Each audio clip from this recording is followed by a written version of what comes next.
the station covering all of the DMV. This is DC News Now. Good morning, everyone. Happy Saturday. We are waking up to plenty of sunshine across the DMV. We got warmer temperatures in that 7-day forecast, but we are tracking a few showers, so definitely keep it here. We'll talk about that in just a bit. Big fat hoax. She's a liar and she's a sick person, in my opinion. Really sick. Something wrong with her. All right, coming up this Saturday morning on DC News Now, Trump testimony. For the first time ever, we are seeing Donald Trump on camera fielding questions from lawyers on allegations of rape. What he had to say, we will show you that video coming up in just minutes. Under arrest, a 12-year-old boy charged in connection to nearly a dozen crimes over a 6-week span. In some cases, holding drivers at gunpoint and stealing their cars. We got a live report with what we know so far and how people are reacting to the arrest, again, of a very, very young boy. That is coming up as well. Stuck in 2020 as voters in West Virginia get closer and closer to voting for a new governor. Candidates in the race are putting a lot of focus on the 2020 election, but does that issue, bringing up past elections, actually align with where the voters are? We'll discuss. And today is the day, folks. All days on Westminster Abbey, where King Charles III officially being crowned king. We are live in London for the big day in just a few minutes. But first, we are going to take you live outside of our studios, as we always do. Reagan National Airport under a cloudless sky this Saturday morning. Sunny and warm, as it says up there on your screen. And we need it because it has not been sunny and warm for the past couple of days. Brittany Ward joining us there from the Weather Center. Hey, Britt, happy Saturday to you. Hey, Joe. Happy Saturday to you, too. It's definitely going to be the pick of the weekend for you guys to get outside and enjoy it. Satellite and radar showing you the overall picture across the DMV. Not even a cloud in sight, so lots of sunshine to go around throughout your entire Saturday. And those temperatures are on the warmer side. DC coming in at 56 degrees, 45 there in Frederick. Finally started to warm up along that I-81 corridor. Those temperatures rising into the upper 40s. Now think back to yesterday, 24 hours ago. We are actually warmer today than we were yesterday, and that warming trend is going to continue to follow us as we head into the first half of your work week. So kind of planning your morning here in the nation's capital, upper 50s by that 9 o'clock hour. Then we finally hit the 60s as we head into 10, upper 60s by 11 before 70s roll their way back into the forecast later on this afternoon. So definitely keep it here. We'll talk more about that forecast and when we could expect that rain to be moving in. Sir, I just want to confirm, it's your testimony that E. Jean Carroll said that she loved being sexually assaulted by you? Well, based on her interview with Anderson Cooper, I believe that's what took place.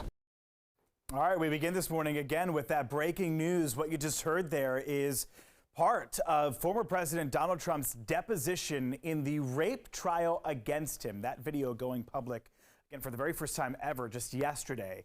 All of it part of the lawsuit filed against him by columnist E. Jean Carroll. We just heard her name there in one of the questions. She claims that Trump raped her in a luxury Manhattan department store all the way back in the 1990s. Jurors got to see the video of Trump's deposition over the past few days. Now, in that video, which, by the way, was recorded in October of last year, the former president doubles down on his claim that this sexual assault never happened. He also claims the whole trial is a sham. Here are part of his remarks. She's accusing me of rape, of raping her. The worst thing you can do, the worst charge. And you know it's not true too. You're a political operative also. You're a disgrace. Trump still has the chance to take the stand at this trial. If so, he has to do it by 5 p.m. tomorrow. Otherwise, closing arguments start on Monday. We'll be on top of that case for you. Well, in the meantime, a man from Kentucky has just been handed down the longest sentence in connection to the January 6 riots at the U.S. Capitol. Peter Schwartz, who has a long criminal record, was sentenced to 14 years in prison. He was convicted of attacking police officers with pepper spray and with a chair when he stormed the Capitol. Schwartz's sentence is the longest so far among hundreds of Capitol riot cases. Your time now, 8:04 today. Great Britain crowns its king. Tens of thousands of people are lining the streets to catch a glimpse of King Charles III, and one of them is our Trevor Shirley, who is live in London with more on today's historic events. Trevor, good morning to you. Hey there, good morning from a drizzly London. You can probably hear the bells from Westminster Abbey. That means the king is on the move. Things here getting wrapped up. In terms of the ceremony, the king is just in the process of leaving the Abbey. He's going to get on the Imperial State Coach for a ride through London so tens of thousands of people can see. In terms of the ceremony itself, it went off without a single problem inside Westminster Abbey. That just goes to show you the level of detail paid to the planning of this ceremony, which hasn't been seen in almost a century. For the first time in 70 years, the world watched as a new monarch was crowned King of the UK. The things which I have herebefore promised, I will perform and keep. King Charles III arrived at Westminster Abbey Saturday morning, along with his wife, the Queen Consort Camilla, riding the Diamond Jubilee State Coach through the streets of London. Charles became king the moment his mother, Queen Elizabeth II, died last September. Today's ceremony formalizes his role as the head of state and the Church of England. Inside the Abbey, traditions almost 1,000 years old played out again. King Charles taking the royal regalia, dressed in robes used in coronations for hundreds of years. The crown of St. Edward atop his head, like so many monarchs before him. God save the king! God save the king! Looking on, members of the royal family, world leaders, and ordinary Britons invited to honor their contributions to service and the king's charities. But the day isn't without some controversy. Some say the $125 million price tag is just too high for a family reportedly worth billions at a time when the UK faces inflation, high cost of living, and labor strikes. But for those at the Abbey, inside and out, today is about the new king and the future of his kingdom. And celebrations are planned all across the United Kingdom for the rest of the weekend, including a big concert over at Windsor Castle Sunday night, and then a National Day of Service on Monday, which also happens to be a national bank holiday. That's the latest live from London. We'll send it back to you guys in D.C. A big day indeed, crowning a king. All right, Trevor Shirley, thanks so much. Trevor's going to stand by for us because he's going to be with us live again in the next half hour with another look at the festivities. In the meantime, First Lady Jill Biden is representing the United States at this morning's coronation ceremony. As we've mentioned, it is the first coronation to happen in 70 years due to how long the late Queen was on the throne. President Biden is not joining his wife on the trip. First Lady says she is honored to represent the U.S. for this historic moment. By the way, no American president has ever attended a British coronation. Your time now, 8:07, Annapolis, Maryland this morning. Just the latest place in the DMV to fall victim to gun violence. Anne Arundel County Police confirming 3 people are dead this morning after a murder-suicide at a Holiday Inn that happened just outside of a very busy shopping center. Investigators saying a gunman shot a man and a woman before turning the gun on himself at around 2 p.m. yesterday. Police did say this was a targeted shooting and there is no further threat to the community. Here's the chief of police yesterday. If you see the signs, and I'm appealing to our community members, if you see the signs that your loved one is in distress, despondent, or has indicated their intent to harm someone, please, we implore you to call us. Yeah, still no word this morning on the names of the victims or the suspect. If you or someone you know is experiencing a crisis like the one described by the chief here, she gave a specific number where you can call. It's on your screen right now, 410-768-5522. You can also call or text 988 if you are battling suicidal thoughts.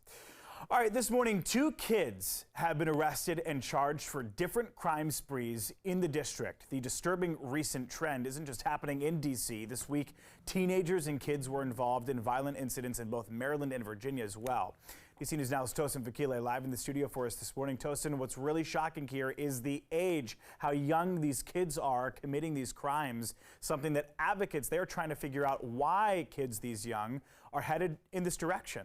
It's very puzzling for them, Joseph, that's correct. But let's talk about that age. Very puzzling as well. We're talking about 12-year-olds that were arrested this week for different crime sprees in D.C. How young they are is quite surprising to us and probably many people, but some advocates in the district say they are not surprised. Adding a lack of services is a reason these kids are involved in crime so early. So here's what we know. On Wednesday, one 12-year-old boy was arrested after 2 attempted robberies and an attempted carjacking. All that happened within 10 minutes. That started on Good Hope Road southeast and ended on Naylor Road. On Thursday, another 12-year-old boy was arrested and charged for several crimes dating as far back as March, including half a dozen armed carjackings. Now, advocates and those who live in D.C. say it is frustrating and disappointing. One advocacy group that works to prevent gun violence says the kids need support and as the trauma of the pandemic plays a role as well.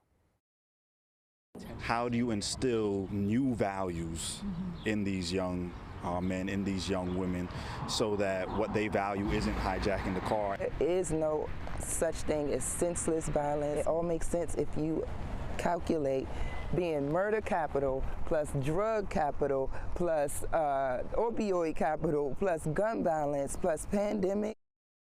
And that last woman you just heard there, Tia, you just heard her say, she was telling DC News Now, kids need more mentorship. Her organization, the Trigger Project, plans next month to have some kids come together to voice their opinion on the violence happening in the district. In the newsroom, I'm Tosin Fakile for DC News Now. Back to you, Joseph. All right, Tosin, thanks so much for that update. Your time now 8:10 this morning. We are learning a fire that we first reported on last week in Hyattsville, Maryland, is now being investigated as a homicide. Days after a body was discovered burning inside of an apartment, Prince George's County Police, they say they've made an arrest. Marcel Billups is charged with murder and arson in connection with the death of a 56-year-old man. His name was Roger Neal. Now, police say the suspect shot and killed Neal, then set fire to his apartment on 42nd Avenue. This past Wednesday, investigators say this was all over some sort of argument between the two and that they did know each other. All right, let's send it over to Brittany Ward with a quick check of the forecast. Brittany, it is absolutely gorgeous outside today. Yeah, Joe, today's definitely going to be the pick of the weekend. We are going to be seeing our highs rebound nicely into the 70s. Lots of sunshine to go around for the entire DMV, but things begin to change as we head into your Sunday. We do start it off on the dry note, tad bit warmer Sunday than we were today, getting into the upper 70s, but we are tracking some afternoon showers, and it looks like that warming trend and the soggy conditions follow us up until Monday. So definitely keep it here. We'll time out everything for you guys after the break.